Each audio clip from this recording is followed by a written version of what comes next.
this. Sam, are you there? The bizarre final and brutal final hours of FTX. Ooh, we gotta subscribe to FT just for this? I think we do.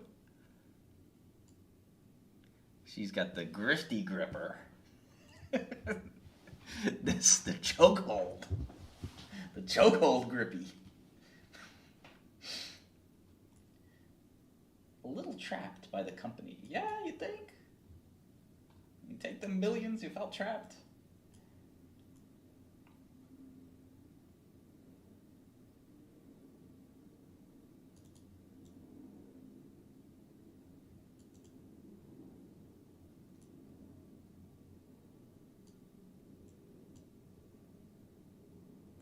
Trial in October is a fast schedule. There's no way they're going to make it for October, but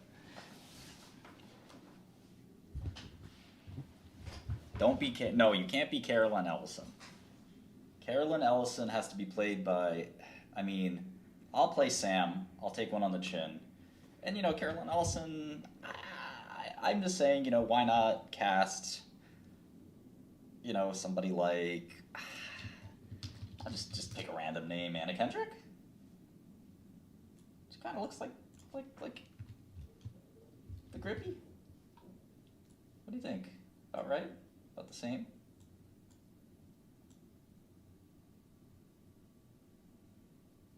Yeah?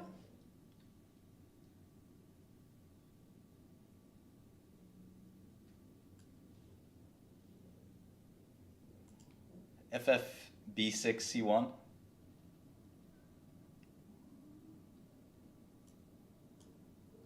My Grippy. My Grippy. um...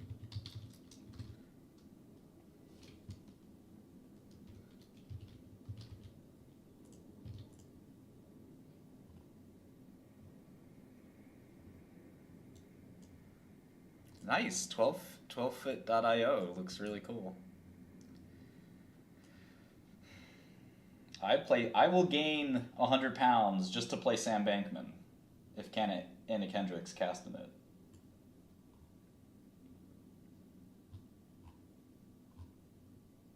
She loves you, yeah, yeah, yeah.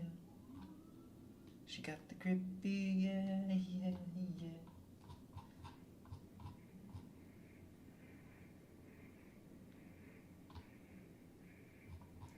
Alright.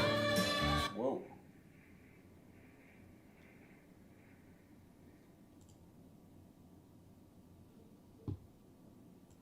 Alright, so apparently the bizarre and brutal final hours of FTX. I wonder how they got the scoop. You can basically tell who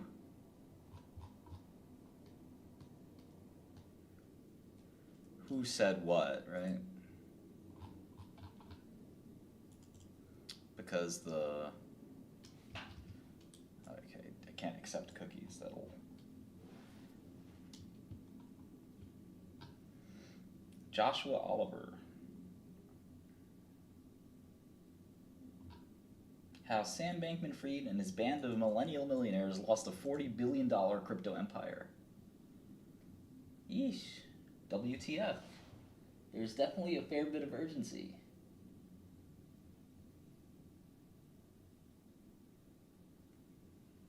Liquidate all positions.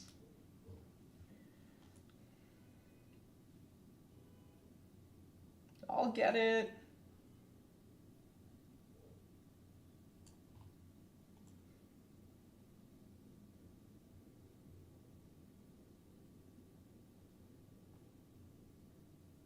Absconding with billions of dollars of client money. Remember, the FT is British.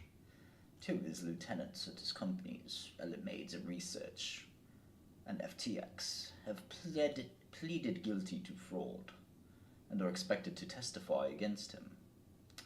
Bankman-Fried maintains his innocence. The young man with the Hobbit-like appearance. Bankman-Fried was wincingly earnest when he spoke in public about effective altruism. or as his company grew, acquiring Goldman Sachs.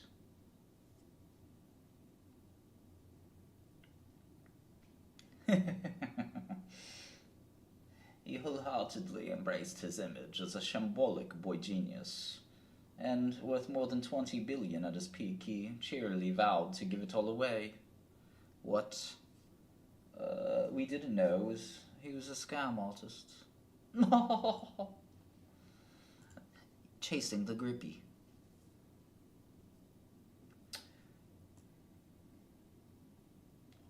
Instead, he watched his companies disintegrate into a steaming pile of financial toxic waste. It took a little less than a week. This is the Brits gloating on Americans. What follows is the most detailed account of FTX's final days. It is based on interviews with people with first-hand knowledge of events, as well as court documents and extensive internal messages and emails which have been minimally edited for length and clarity. They show how a tiny group of millennial millionaires and lifelong friends panicked and despaired as they ran a $40 billion company into the ground.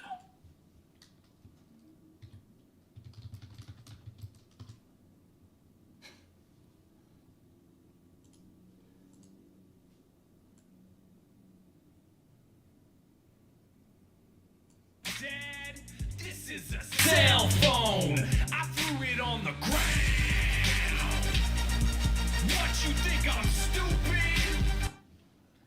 A parvenu.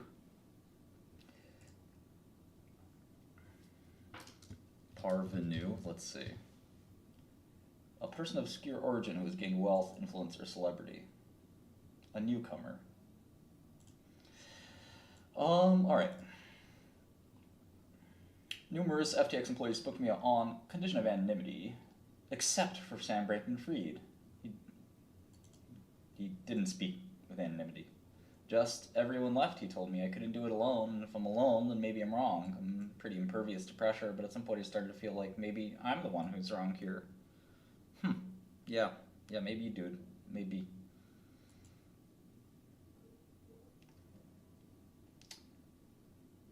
He doesn't have a 10K. I wish we could view the FTX 10K. That'd be sick. Private companies don't file those things. That's why this couldn't, most likely at least, this couldn't happen to Coinbase, for instance.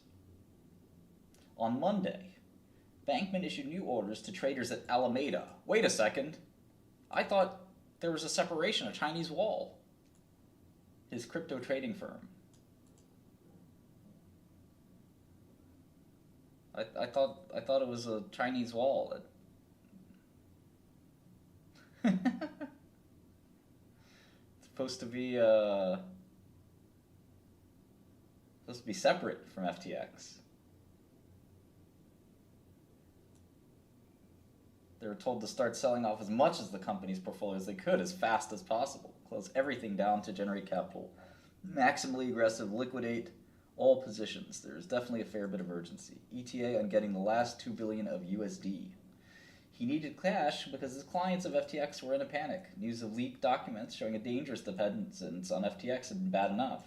But then one of his rivals threatened to dump $500 million of FTT, I should say, earlier, and tank its value. Now FTX was being overrun with withdrawals, billions flowing out the door by the hour. They're mostly gathered at the Albany, a 600-acre luxury compound in Nassau, the capital of the Bahamas. He lived with a rotating cast of colleagues in a 5-bedroom penthouse with views of yachts in the marina. Oh, it was one of several properties they bought when they moved to the island.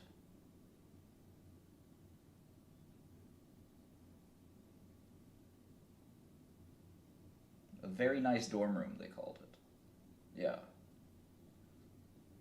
Doesn't sound that bad. I threw it on the ground.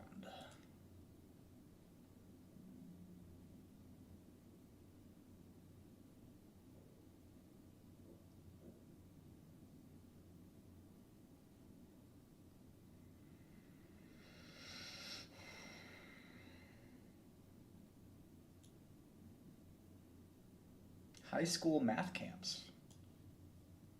Pretty sick.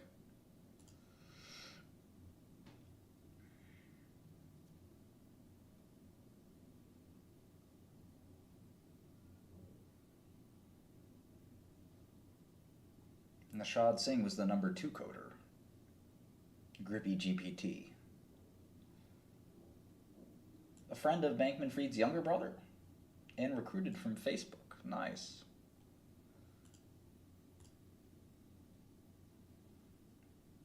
Singh was friendly and outgoing, popular with staff. Wang and Singh were dating fellow employees. That's great. You might have completely reasonable questions for me. It's been a hectic week, but that's on me. You think? You think, bro? I'm sorry I haven't been very communicative. We've been figuring out what to do in real time.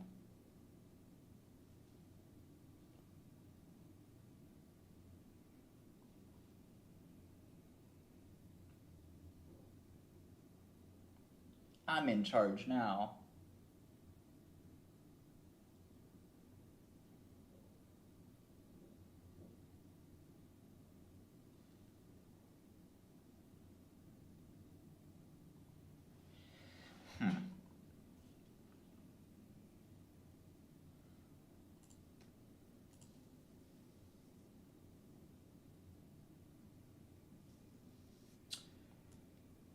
A Harry Potter superfan.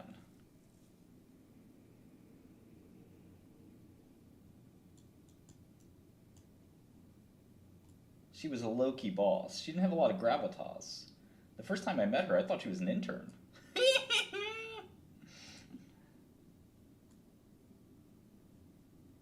Ellison, who was in Hong Kong when the crisis hit, had been involved with Bankman-Fried the year before. The Grippy. The grip. I see.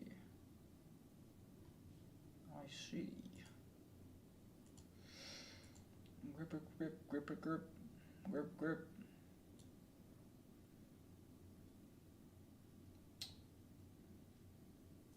Since the relationship ended, communications between the two were inconsistent.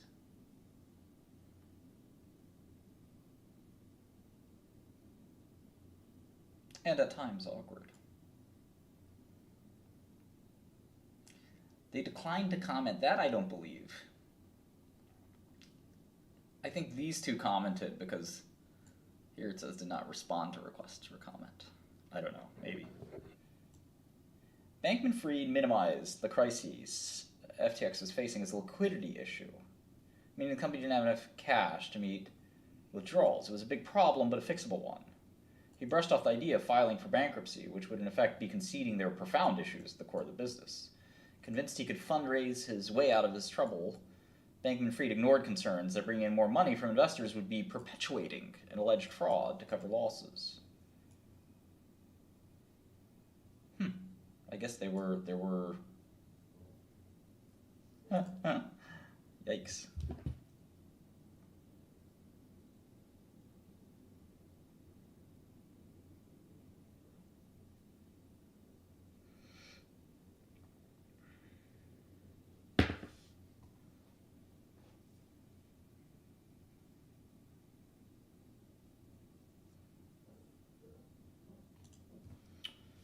I think Ellison will probably get some jail time. When senior executives pored over spreadsheets, they reached a different conclusion. Yikes. It's not liquidity, it's fucking solvency. It's a big gaping hole in customer assets, said one top executive, describing the realization that money FTX promised to safeguard was missing. It was such an unbelievable shock to the system. There were two opposing camps, the Bahamas team and the adults.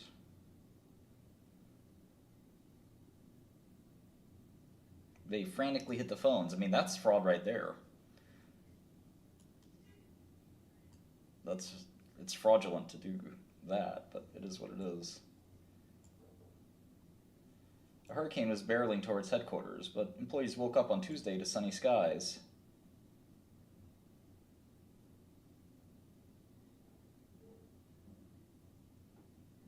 When they learned exchanges from the withdrawals were halted, many employees realized their personal savings were trapped too. No one rushed to take out their own money. We had extreme faith in the company and Sam himself. Wow.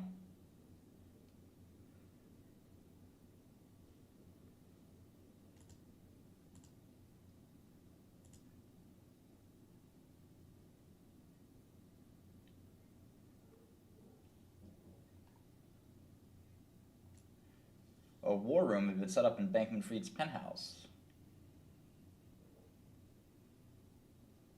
Much of the tech team moved there. Bankman-Fried's right hand in his fundraising drive was Constance Wang. Uh-oh, Constance. You might be bugged. You might be fucked. Open to new opportunities? Shit, I bet you are. Shit, I bet you are.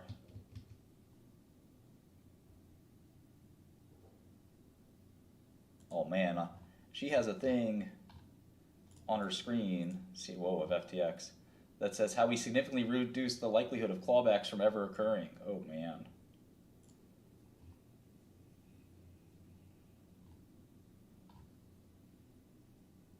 Keeps going backwards.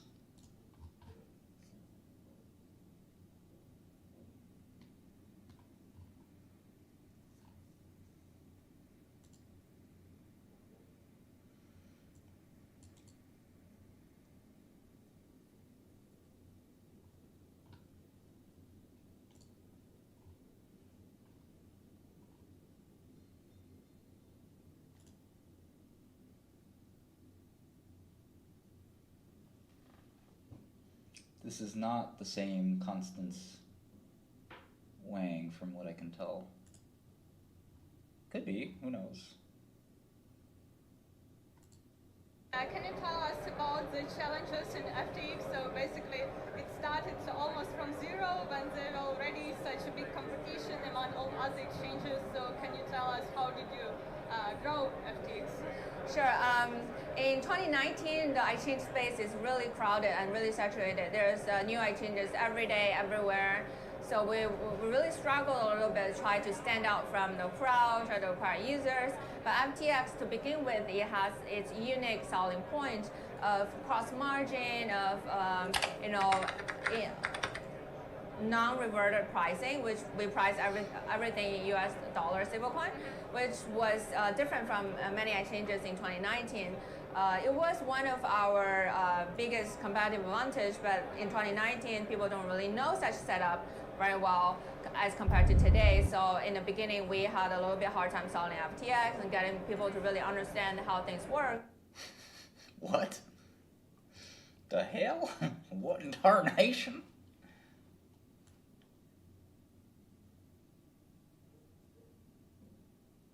She hosted almost weekly parties at her villa. It was 2 a.m. in Hong Kong when Lennox Lie's phone buzzed. A top executive at rival exchange OKX.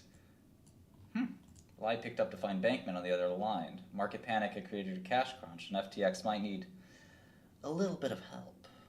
I just need a little bit of help. Lie ended the call, open to lending a hand.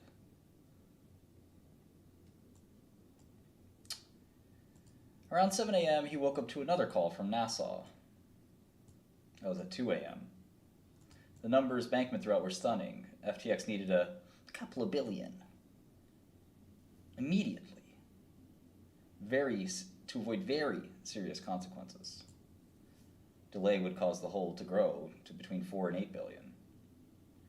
Bankman-Fried once boasted to a reporter that he was one of the world's greatest fundraisers. Yeah, how about that?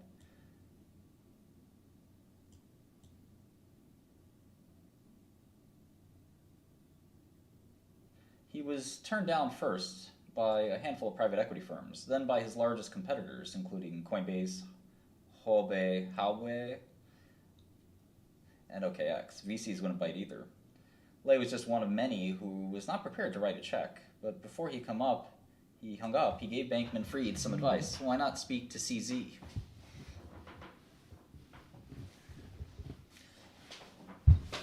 CZ is Changpeng Zhao, crypto's greatest tycoon. The 45-year-old Canadian-Chinese CEO of Binance is in many ways his opposite.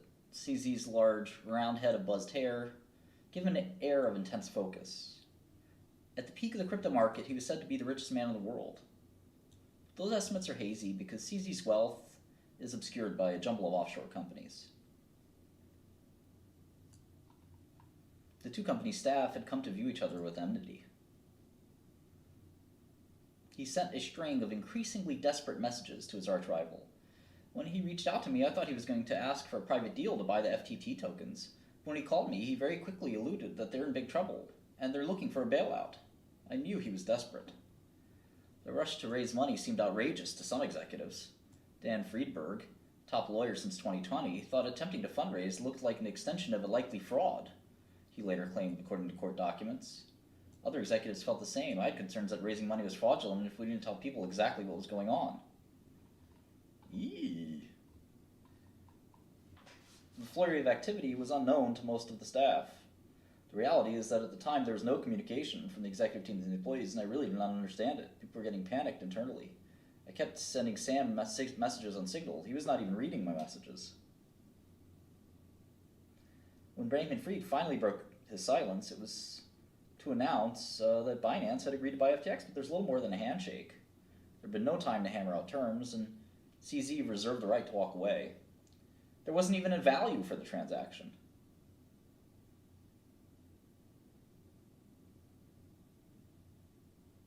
On Slack, he said, "I'm sorry that it had been communicative." I think I've seen this before.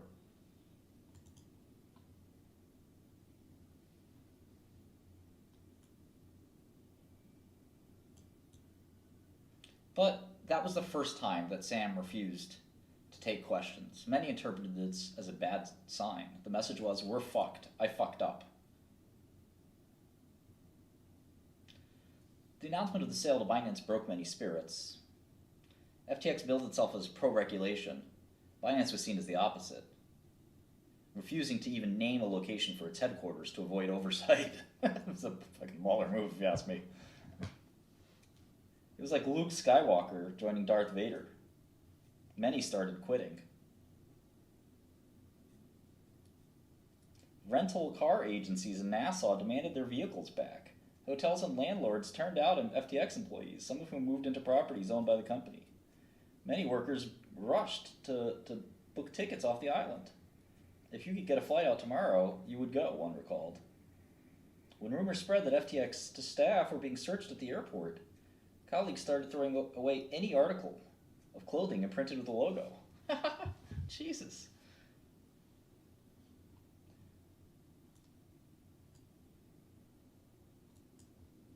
The thought of legal risk weighed heavily on Ryan Miller, the general counsel. Uh-oh. Oh, that's FTX US.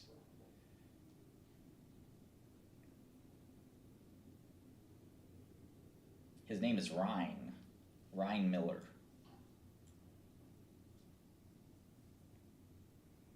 Oh, he left Sullivan and Cromwell to join FTX. Whoops.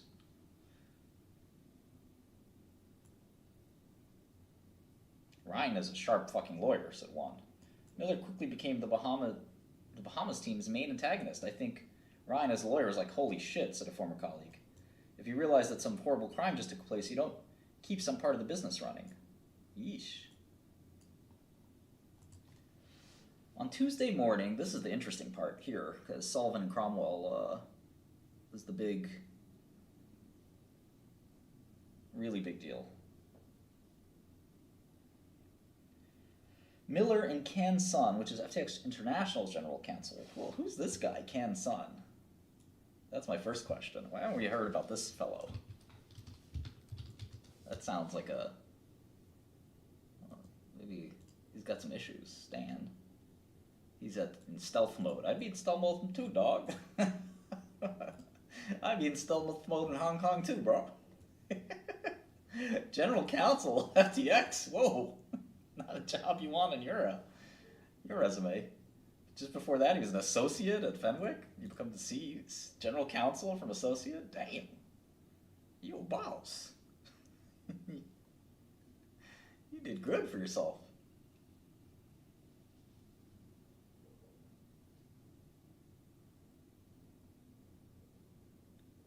Look at his Twitter. Yeah, it's been a while since he tweeted.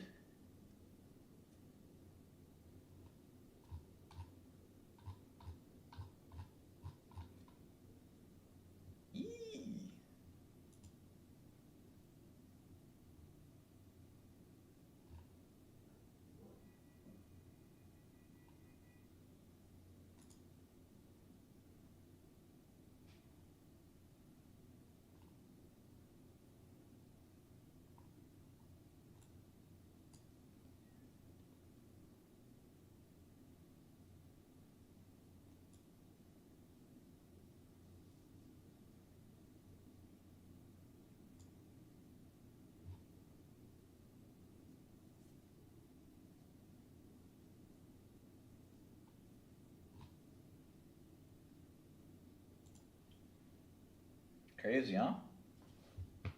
You love to see it.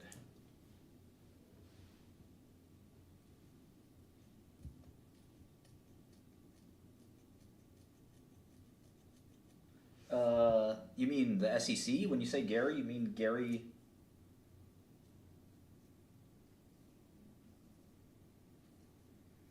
Gary Gensler? Yeah, I don't know what Gary's up to.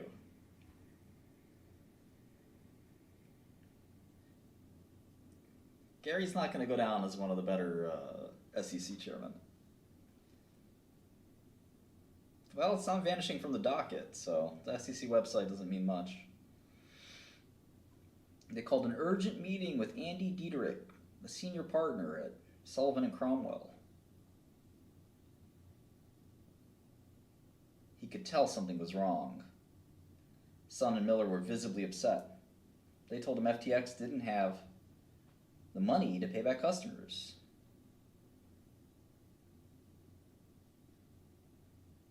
"53-year-old veteran of what restructuring pros call free-fall bankruptcies."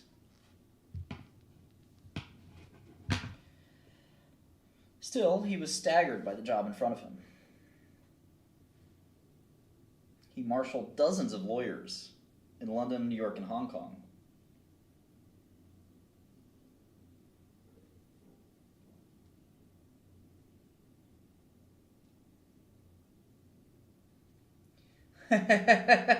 Jesus, look at this text message on Signal. This is just 3 months ago. I need to know the fucking truth about FTX US right now. Yes, FTX US should be totally separate, Nishad Singh. Very trustworthy, right? It should be totally separate.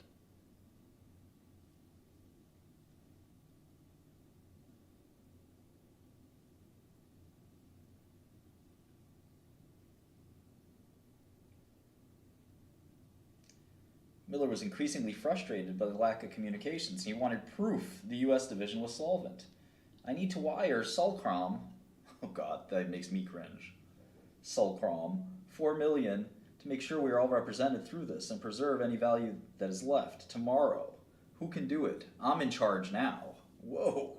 Whoa, bro. Not the way I would put it.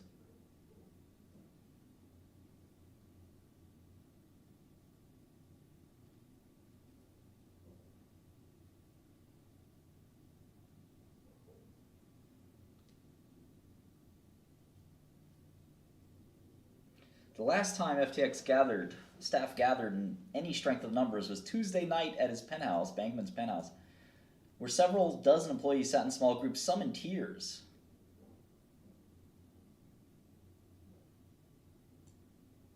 Singh's two labradoodles wandered through the apartment.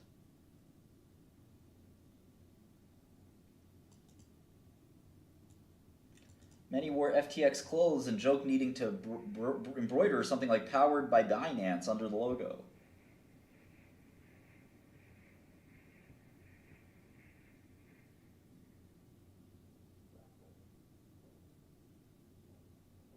Chocolate pudding topped with gold flakes.